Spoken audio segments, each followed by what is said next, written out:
8h30, Apolline Matin. Apolline de Malherbe.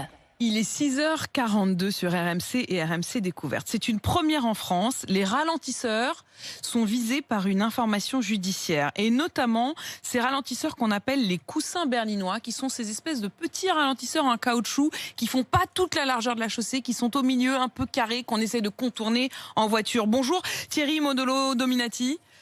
Soyez le bienvenu sur RMC. Merci de répondre à mes questions. Vous êtes le président de l'association pour une mobilité sereine et durable. Et vous menez ce combat contre ces ralentisseurs. Pourquoi ? Alors absolument. En fait, pourquoi ? Tout simplement parce qu'on s'est aperçu au fil du temps que plus rien n'était conforme sur les voies publiques, sur les routes d'une manière générale. L'État s'en fait régulièrement l'écho à travers les ponts, à travers les chaussées qui se dégradent. Et comme ça suffit pas, les élus aujourd'hui ont pris depuis une bonne dizaine d'années les devants et dégradent eux-mêmes volontairement les voies. Alors il faut savoir, c'est que les voies routières nous appartiennent à nous tous au travers de nos impôts, Ouais. et que les élus n'ont pas le droit, eux, dans leur coin, de venir dégrader ce bien qui appartient à tout le monde. Et alors, pourquoi il les dégrade ? Voilà. Racontez-nous. C'est-à-dire qu'en fait, on a l'impression que c'est ubuesque. Nous, spontanément, on se dit, ce sont les élus qui nous les ont mis là. Vous dites qu'en fait, il y en a qui essayent de les enlever, qui ne peuvent pas tout à fait obtenir gain de cause. Qui décide, au fond ?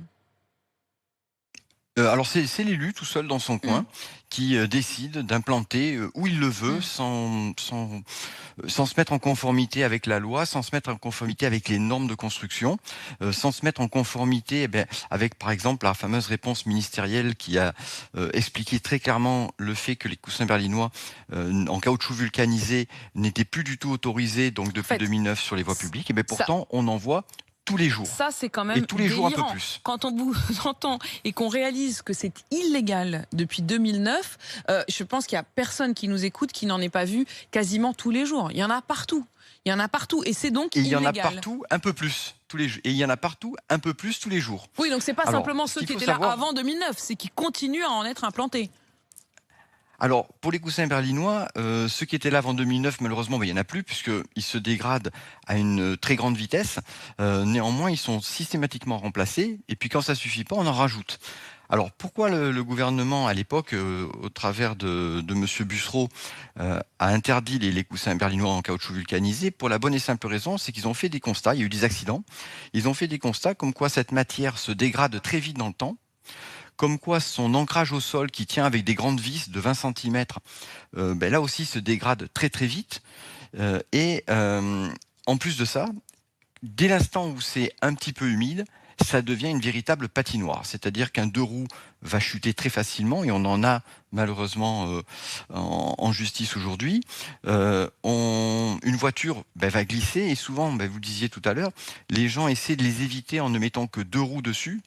Et ça, c'est la fausse bonne idée. Pourquoi ? Parce que si demain, la personne est obligée de faire ce qu'on appelle un freinage d'urgence, elle va avoir une adhérence d'un côté et une perte d'adhérence de l'autre. Et la voiture va partir soit en travers, soit en tête à queue. Et on ne sait pas trop ce qui va se passer. Et vous donc, parliez... c'est pour ça que... Vous parlez à l'instant des deux roues. Je vous coupe, Thierry Modolo-Dominati, mais parce que justement, je voudrais aussi pouvoir donner la parole à Gilles, qui nous a appelé sur ce sujet. Vous êtes, Gilles, à Montbouton, c'est dans le territoire de Belfort, et vous avez précisément assisté à un accident de deux roues sur ces fameux petits ralentisseurs. Oui, tout à fait. Donc, ça concerne le village qui est juste à côté de ma commune. Oui. Qui s'appelle comment ? Qui s'appelle Dalle, D-A-S-L-E. Donc c'est une voie principale pour descendre sur Montbéliard ou Dincourt. Ouais. Et là, c'est pas des pavés berlinois, c'est vraiment des ralentisseurs fixes. Oui. Et il y a une dizaine de jours, on a ramassé un gosse en scooter qui est tombé dessus, quoi.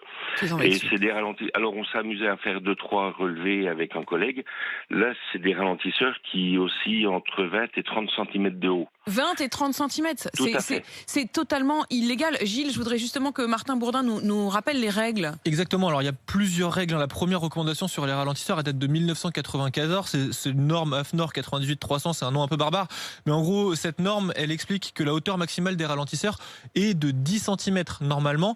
Alors ça ne concerne pas les coussins berlinois qui eux sont régis simplement par des simples recommandations, pas par une réglementation. C'est des recommandations et selon les recommandations sur ces plateaux berlinois, ils doivent être, la hauteur maximale de ces plateaux doit être comprise entre 6 et 7 cm. Gilles, dites-nous quand même, le jeune en scooter, il va mieux ?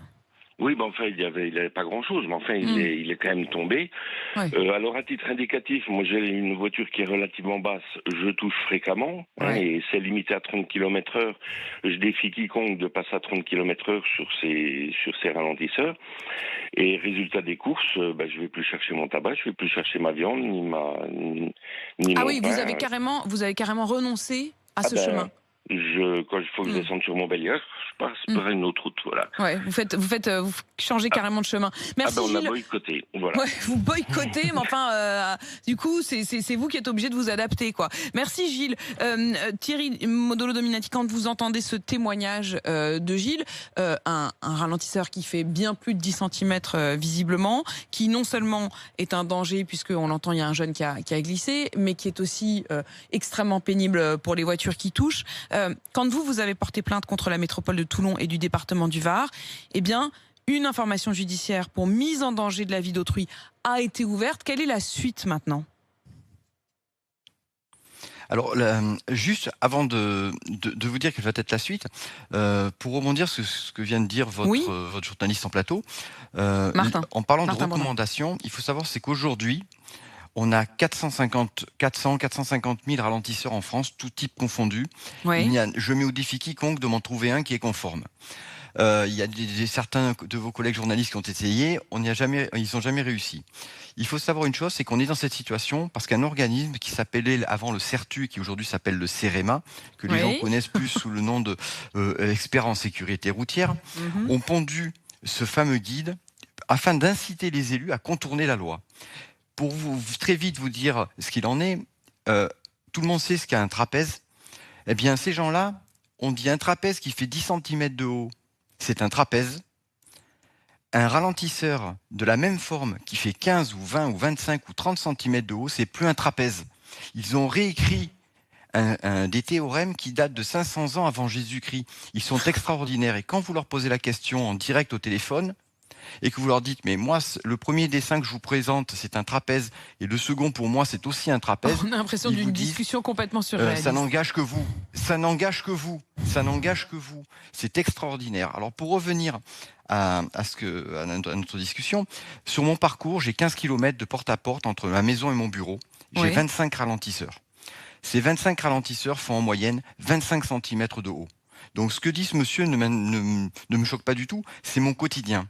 J'en suis arrivé à vendre ma voiture, j'avais une voiture de sport, j'avais la chance de rouler dans une voiture de sport, de ne plus pouvoir rouler avec. Et ça s'appelle tout simplement, ce que vit ce monsieur s'appelle tout simplement une entrave à la libre circulation des biens et des personnes. C'est condamné parce que ça fait partie des droits de l'homme. Ça fait partie des droits de l'homme et ça sera monsieur, donc... je l'encourage.